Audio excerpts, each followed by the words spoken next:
Will they be shown these tapes? 100%. Will they have to watch it in court? Like during the... 100%. Combs was improperly contacting and paying off a witness in the case. Awful. They are going to be watching basically porn for hours on end in front of people. Judge Aaron Subramanian has just made a ruling on the search of Diddy's jail cell and the documents collected during it. Why are Diddy's lawyers quitting after this announcement? And are we really going to see Diddy's freak-off tapes play in open court? But basically the idea was that this was a pretext to search Sean Combs' unit. But the idea here is there was a raid to search for contraband. This is a detention center that has been plagued with violence and drugs and weapons. Okay, so this raid, this sweep, it happens. And this investigator, Investigator 1, apparently took photos of 19 pages of Sean Combs' notes and sent them to a filter team. Now, a filter team is supposed to be an independent, third-party team not connected to the prosecutors that are involved in Combs' actual criminal case. They go through the documents and they make sure there's not anything in there that's attorney-client or work product privilege, okay? So the order continues from Judge Subramanian.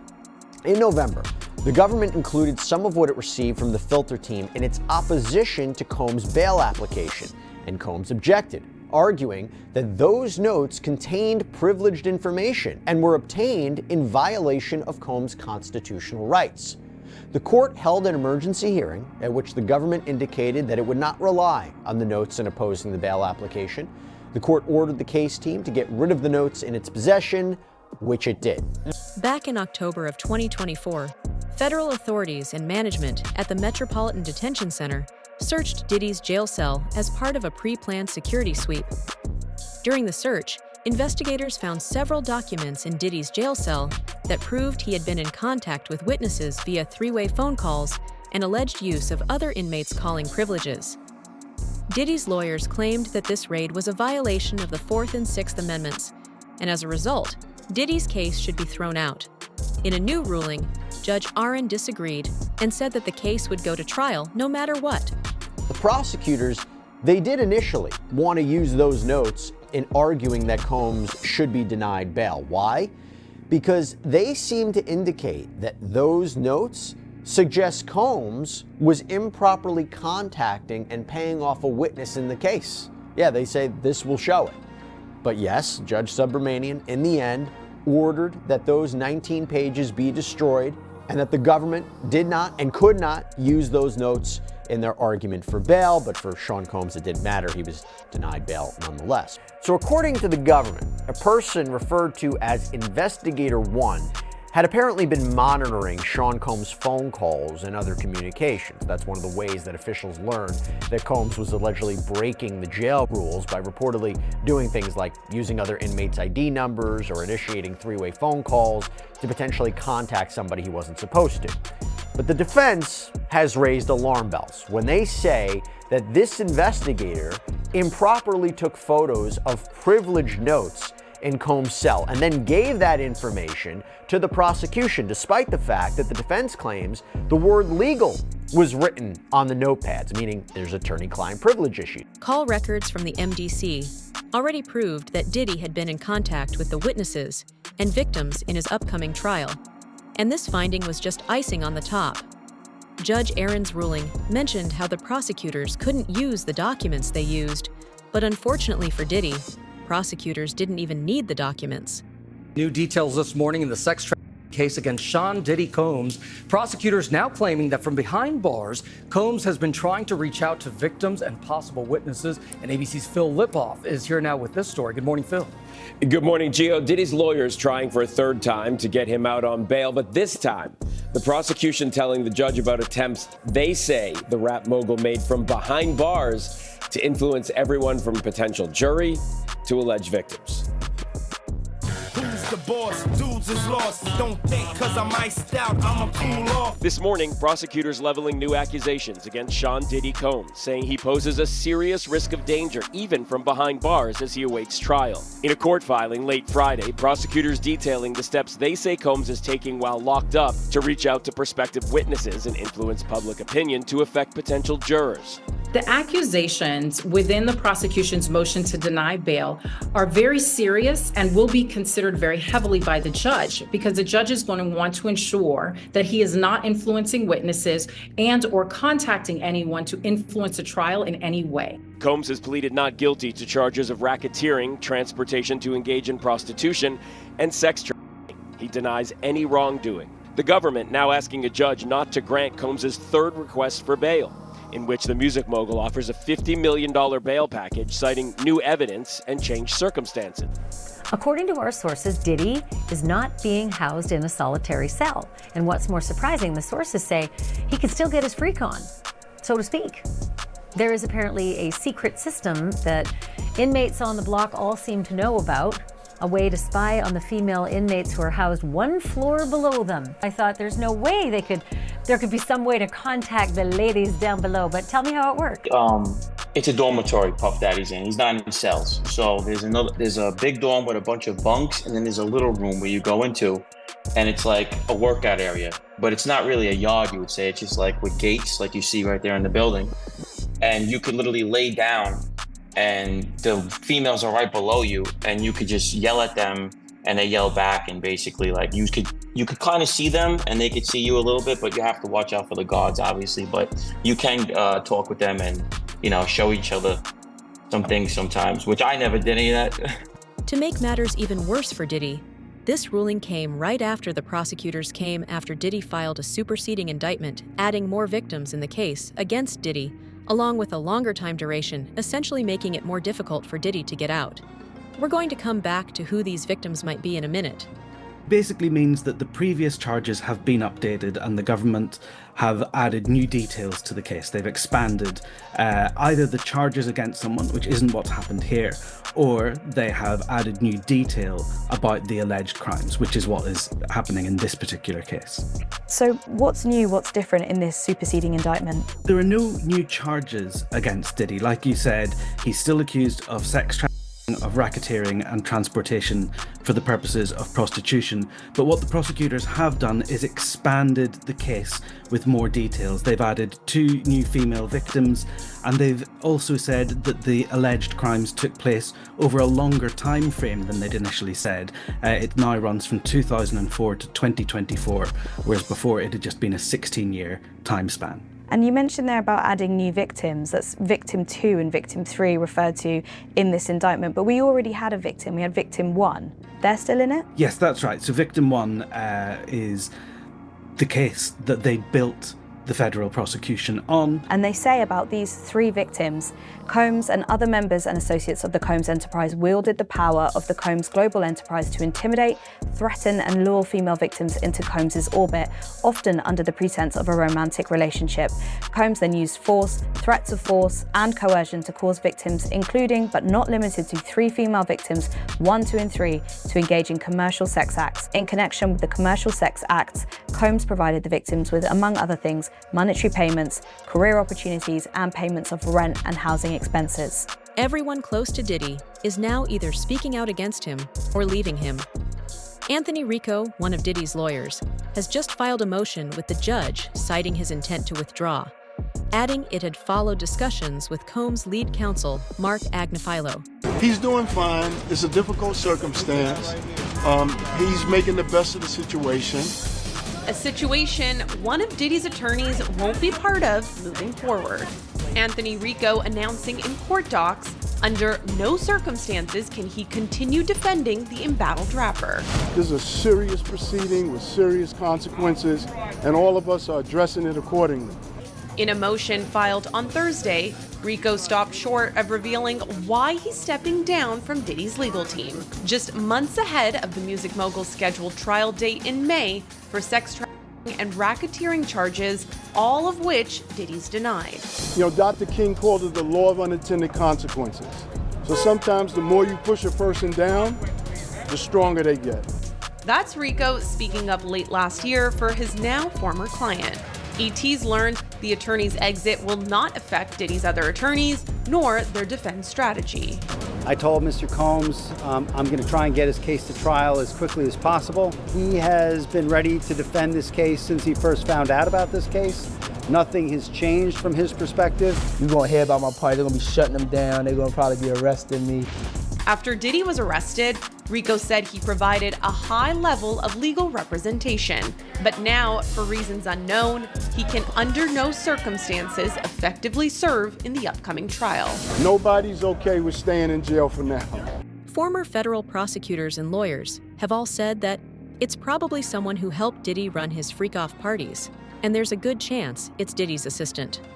Philip Pines, Diddy's ex-assistant, just gave a statement against Diddy, and what he had to say resembled a lot of what the prosecutors have brought forward. This is direct eyewitness testimony, and Diddy is scared.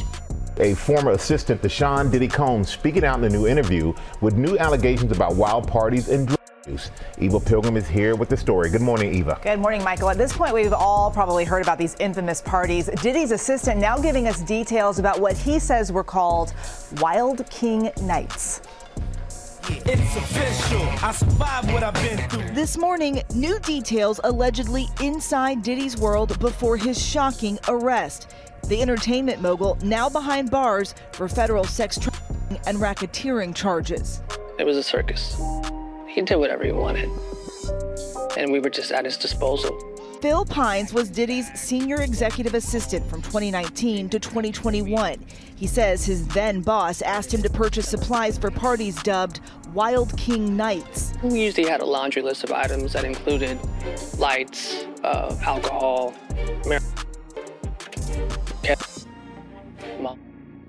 those requests started to become more frequent. Pines claims many of these parties involved younger women. A lot of times you'd have him with a younger female, and there's a power dynamic there. A more impressionable girl is easier to reel in. Consent is between the people that are engaging, and I wasn't there in these situations to understand the consent. He says from what happened at these lavish fueled nights called Wild King Nights. So this 32-page lawsuit, which was reviewed by multiple outlets including Rolling Stone, was apparently filed in Los Angeles by a man named Philip Pines, who says he worked for Diddy from 2019 to 2021. So actually more recent than some other suits we've seen against Sean Combs that have been in the early 2000s or even the 90s. But according to reporting in the suit, Pines is alleging a few different things here. Now, before we even get into it, and there is a lot to get into, you might be wondering, what the heck does that name mean? What are we talking about when we said Wild King Nights? Well, part of this lawsuit alleges that Pines had to prove his loyalty to Sean Combs, who was dubbed the King, by performing sex acts for him, hence the name Wild King Nights. The suit even reportedly says that Pines was treated, quote, like an animal playing fetch in order to prove his loyalty. Diddy is actually suing NBC for airing the documentary, saying that it's defamation. Sean Diddy Combs sues NBC for $100 million over its Peacock documentary about him. According to docs obtained by E! News February 12th, the Bad Boy Records founder filed a lawsuit against NBC Universal seeking $100 million after Peacock, the streaming service owned by the media company, released the documentary Diddy, The Making of a Bad Boy. In the filing, Combs, who is currently in jail on sex trafficking and racketeering charges, accuses NBC Universal of defamation and alleged that the company maliciously and recklessly broadcast the documentary, which included claims that the rapper committed crimes like serial murder and sexual minors without having a shred of evidence. The filing reads, in making and broadcasting these falsehoods, among others, defendants seek only to capitalize on the public's appetite for scandal without any regard for the truth and at the expense of Mr. Combs' right to a fair trial. In particular, Combs alleges that the documentary, released on Peacock on January 14th, one of the calls Diddy allegedly made while in prison has also come forward, and it is shocking. Diddy can be clearly heard asking someone on the other end to get rid of the evidence. Diddy also mentions having an ace up his sleeve. Diddy's prison phone call just leaked and it was posted by Social Details. This is allegedly a call that he had, and there's a lot of talk, a lot of code words in there, so we're gonna listen to it together. Check it out. Do not entertain none of this nonsense and nothing over the phone. I'm gonna need you to get rid of all the leftover pizza boxes. The what? All the boxes left over. Now, this alleged leaked call from Diddy in prison was talking about getting rid of pizza boxes. Now, if you know your stuff and you're privy, you know exactly what pizza stands for, and that's probably what they're talking about and referring to on this alleged leaked call. Pizza, for those who don't know, I'm gonna make it very clean. It has to do with children and selling. Make sure you recycle the plastic like we talked about. Now, in this alleged phone call, he starts talking about someone named Jay. People are speculating that may be Jay-Z, but there's no confirmation. At the same time, he talks about recycling plastic. I don't know what that could mean. If you guys have any idea, comment and let me know. Everybody out there quiet as Yeah, exactly. We gonna let them have their little fun, but I'm still gonna have the last laugh. I mean, it seems by the call that he's looking for help. He's saying that a lot of people are quiet, I guess people that are on his side, and that he's gonna have the last laugh at the end. Man, just do what I told you to do, and don't forget about the list. And then he goes on to say, don't forget about the list. And we don't know what that list is or what that implies, but this is pretty crazy. Do I think this is legitimate? There is no confirmation yet if this is legitimate or not, but this is the alleged leaked call of Diddy. Tell me what you guys think. What is this ace? Well, according to some people, it's the connection he has to people in the federal government. Just a few weeks ago, days after the call was leaked, news came out that Diddy had been allowed to leave the MDC in the middle of the night to go for a medical checkup. Why does he get the cover of darkness? Why does he get taken out because he needs an aspirin? Help me, Dr. Hendricks. Well, I'll tell you, each inmate gets a physical within 14 days of their arrival at any facility. And I'm sure, based on reports of him having several knee surgeries throughout the years after being a marathoner back in 2003, so this may have been in the works in terms of getting him out for an MRI, because I know that they don't have that equipment at the institution. And I'll just tell you this, they probably had set this appointment up months, maybe weeks ago, and they set it up for the evening. To leave at 1 a.m. in the cover of darkness? Okay, you think that's what they set up, Hendricks? Look, I know you're being loyal to MDC, but can we get real? Leaving MDC because your knee hurts? If he was a part of that, how did he get the key to the city? That's crazy to me. If he was in incidents and everything around the city that wasn't favorable, how you get key to the city? So now you got to realize, if they had the mayor under investigation since 2014, Diddy was in investigation around 2011, 9 or 11, something like that. They say either 9 or 11. One of those people are responsible for the feds looking out after one, or either Diddy responsible, his interaction with the mayor, or the mayor interaction with Diddy may have caused the feds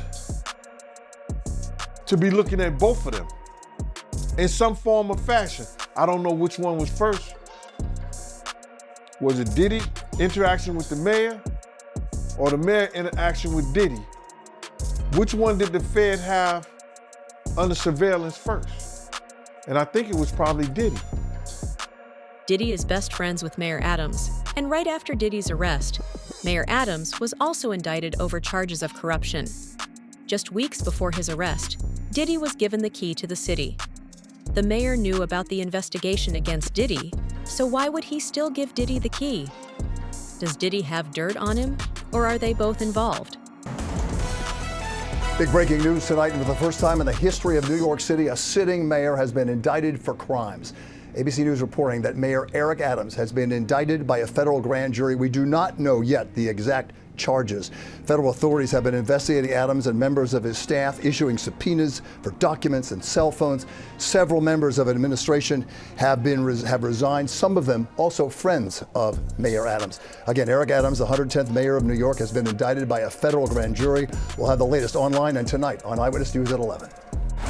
New at 5, the legal troubles continue for Sean Diddy Combs tonight after a judge ordered the music mogul to pay $100 million to a Michigan man who says that he was sexually assaulted by Combs in '97. According to court documents, Derek Cardello Smith says Combs drugged and then assaulted him during an after party at a Holiday Inn in Detroit. But Combs never responded to the lawsuit in court. On Monday, the judge ordered him to pay $10 million each month starting in October. The victim is currently behind bars serving a 75-year prison sentence for criminal sexual conduct and kidnapping. The district attorney's office for the Southern District of New York has a 97% conviction rate, and Diddy is scared. Just a few days ago, he filed to have one of the charges of prostitution dismissed. Diddy's lawyers claim that the charges against him are racially motivated. Now, earlier in the day, prosecutors outlined some of the items seized when they raided Diddy's homes. That included AR-15 rifles, ammunition, and images and videos of sex performances Diddy allegedly organized. Let's go to Nima Rahmani, president of West Coast Trial Lawyers, former federal prosecutor, joining us tonight from Los Angeles. Thanks for joining us today. Are you surprised that he's being held without bail, and what does that tell you? I'm not surprised he's being held without bail because these are very serious allegations, sex trafficking, some of which carry mandatory 10-year sentences in federal prison. That means the judge can't go lower than amount. And of course, we know that Diddy, at least allegedly, according to the indictment, has threatened some of these witnesses and tried to bribe them. So given the nature of the charges and the fact that there's a presumption of detention for some of them, Diddy is being treated just like any other criminal defendant, despite his fame and his wealth. Sean Combs asked the judge in his federal case to throw out one of the charges. He says he's being targeted because he's a black man and the charge is rooted in racism. I look at Combs' argument and his chances of success. Welcome to Crime Fix. I'm Anjanette Levy. Sean Diddy Combs wants one of the counts in his federal superseding indictment thrown out. Combs argues he's basically being singled out by federal prosecutors because of his race and his success in business. The charge he wants the judge to toss is count 3, transportation to engage in prostitution. The cases against Diddy keep on piling, and it looks like Diddy might never get out. 40 lawsuits have been filed against Diddy since Cassie sued him. Most recently, Diddy was sued by a married woman over alleged rape. It's important to remember that Diddy recently lost a $100 million case too.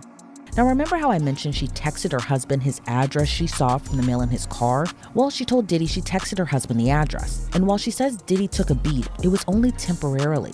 He then kept groping her and attempting to initiate sexual acts. She claims for 4 hours, Diddy subjected her to continuous unwanted touching and groping of her breasts in private, and even went further. Now, according to the court filing, eventually whatever she believed she ingested began to wear off, and then she regained enough strength to insist on leaving Diddy's home and demand he call her a cab. While she still felt the effects of the substance, Jane Doe says she left his home emotionally shaken and physically impaired, as well as shocked by what had happened. Now, Diddy's attorneys denied the allegations, saying no matter how many lawsuits are filed, especially by individuals who refuse to put their own names behind their claims, it won't change the fact that Mr. Combs has never sexually assaulted or sex trafficked anyone, man or woman, adult or minor. We live in a world where anyone can file a lawsuit for any reason. Fortunately, a fair and impartial judicial process exists to find the truth, and Mr. Combs is confident he will prevail in court. If all the cases weren't enough, Diddy's life is also in danger at the MDC. The management at the Metropolitan Detention Center has a history of covering up issues like stabbings. And according to former warden Cameron Lindsay, Diddy is the biggest target at the MDC. You know, have been described as dirty, notorious for mice, maggots, inmate violence, power outages. You spent 10 years in 11 different facilities, so you know what life is like for him right now. Take us behind the scenes. I was also at MDC Los Angeles. It's like a cookie cutter of the MDC in New York. So yeah, I do know. But he's sitting in the shoe. He's in the hole. And this guy is going through loneliness, anxiety, desperation. He's on suicide watch. And they hand out like psych meds, like they're M&Ms to these inmates to try to get them to cope with what's going on. So his entire existence is to sit in this little cell, essentially. He can shower 3 times a week. He's not getting any real visits. If his lawyer does a legal visit, they have to come upstairs into the special housing unit to see him. Now, have you seen these reports about all these commissary items they say that he could buy? Any of those? What was one of them? Steak or something? Ribeye, steak, I mean, all kinds of nonsense. He's in the shoe, people. He's in a special housing unit. He cannot buy things off the regular commissary list. It is not getting good reviews. I mean, not that it should, but you know, there should be basic human rights. And this place has faced intense scrutiny amid a spat of vicious inmates, you know, going after each other badly, complaints about dismal living conditions, including maggot-infested food, filthy cells, power outages. Apparently they go weeks without any sort of heat, which is, you know, not good, especially as the cold rears its head. These apparent conditions were brought to the spotlight during the trial of Maxwell, you know, I can't say the full thing, you know, the notorious Madame of Jeffy, when her attorney ripped the facility for the reprehensible and utterly inappropriate facilities. She complained about using the bathroom, which was an open sewer drain, rats running around, rotten maggot-infested food, freezing temperatures for roughly a week when an electrical fire caused all the light and heatings to go out in the building. Apparently violence-plagued federal lockup made headlines when it was hit with the claims that the staff had allegedly covered up a knifing at one point. 2 more lawsuits talking about how Diddy worked with sex traffickers to source minors have also been filed, and they include detailed graphic descriptions of Diddy's crimes. One victim says that she was sex trafficked to one of Diddy's parties, where she saw Diddy, a 12-year-old Mexican child. Following the Diddy took the child away with him. Then last Friday evening, Tony Busby filed to dismiss this lawsuit with prejudice. Dismissing a lawsuit with prejudice means it will not, and more importantly, it means it cannot be refiled. Jay-Z said in a statement, "Today is a victory. The frivolous, fictitious, and appalling allegations have been dismissed. This civil suit was without merit and never going anywhere. The fictional tale they created was laughable, if not for the seriousness of the claims. I would not wish this experience on anyone. The trauma that my wife, my children, loved ones, and I have endured can never be dismissed. This 1-800 lawyer gets to file a suit hiding behind Jane Doe, and when they quickly realize that the money grab is going to fail, they get to walk away with no repercussions. The system has failed." Sean Combs also had something to say about Busby dismissing the suit. Today's complete dismissal without a settlement by the 1-800 attorney is yet another confirmation that these lawsuits are built on falsehoods, not facts. For months, we have seen case after case filed by individuals hiding behind anonymity, pushed forward by an attorney more focused on media headlines than legal merit. Just like this claim, the others will fall apart because there is no truth to them. Right off the top, Busby is making sure, again, he's representing her, making sure that the court knows just how horrific these allegations are, because it reads, quote, "Defendant Sean Combs paid a number of sex traffickers to provide underage girls, including plaintiff, to be used for the sexual gratification of himself and his friends at a party in Miami. Defendant Combs' arranging of these girls for sex led to plaintiff suffering approximately 20 separate instances of sexual party. This case seeks compensatory and punitive damages on behalf of this young victim of sex trafficking. Compensatory damages are those that can restore a plaintiff try to do so. Punitive damages are a way to punish the defendant or defendants for really bad, egregious behavior. Now, it's interesting that an alleged sex victim is coming forward, as Combs faces himself federal sex allegations, criminal charges for allegedly forcing people to participate in sex acts with commercial sex workers for his own gratification. The freak-off tapes Diddy filmed are going to be played in the courtroom in front of the grand jury and the witnesses. Allegedly, some of these tapes have already been played in court in a different case. CEO of Alter Ego Records, Courtney Burgess claims that he was called to testify in one of these federal trials, and he has handed over 8 freak-off tapes to the FBI. When the trial starts and the jury sits, will they be shown these tapes? 100%. Will they have to watch it in court? Like during the... 100% in court in front of a room of people. And so that's the other thing that's awful. They are going to be watching basically porn for hours on end in front of people. So in front of victim one, whoever it may be, there's going to be porno played in the federal courtroom. And victim one would have been made aware of this. Oh, 100%. She's probably being told right now, like, this is going to be played in open court. Your sex history, your sex life is going to be talked about in open court. All of this. And presumably then she knows that and she's pushing forward because she hasn't withdrawn. But don't forget this. It doesn't matter if she does or she doesn't. This isn't a civil case, this is the criminal case. So she could flat out tell the federal government, I don't want to participate, and they can say, we don't care. This is a crime. Crimes are against the United States, not against them. Keep calling her victim one, but don't forget, she's a witness to a crime, so it doesn't matter if she went to them in today and said, I'm not participating. Their response, we don't care, get your ass on the stand. Diddy's downfall just keeps getting worse. With his lawyers quitting, more witnesses coming forward, and the court refusing to throw out his case, things aren't looking good for him. And with those infamous freak-off tapes now set to be played in court, Diddy's legal troubles might be the least of his worries. Will he manage to escape the system, or is this finally the end for him? Let me know what you think in the comments.